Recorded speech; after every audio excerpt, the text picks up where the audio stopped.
Hi, today we are going to see how to create a quiz on Google Form. First of all, go to your browser. Into the search bar, type form.google.com. Here, click on blank. Write the form name and form description and some questions here. Here, you have to write some questions, the answers. And from here you can select drop down, multiple choice or checkboxes. Then go to your settings and click on make this a quiz.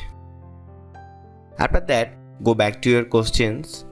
Then here is an answer key. Click on the answer key and set the answer. And you can set how many points is in the question. Then click on done.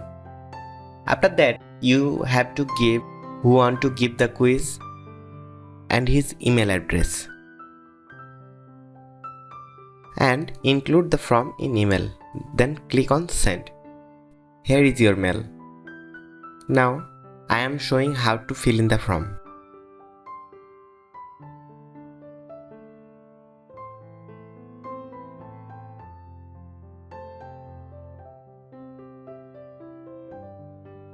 Here is my score, and that's how to create quiz on Google Forms. If you like this video, give the thumbs up and don't forget to subscribe and hit the bell icon. Thanks for watching the video.